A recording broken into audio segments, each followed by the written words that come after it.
વિદ્યાર્થી મિત્રો, આપણે ધોરણ 7 ના ગણિતના અસાઇનમેન્ટનો એક વિકલ્પ જોઈશું. આપણે શું કીધેલું છે?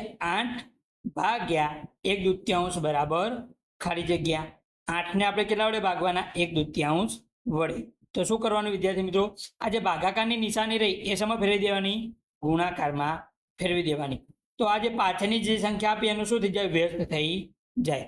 વ્યસ્ત એટલે અંશ ઉપર આવશે અને છેદ અંશ હોય એ છેદમાં જાય અને છેદ હોય એ અંશમાં આવે.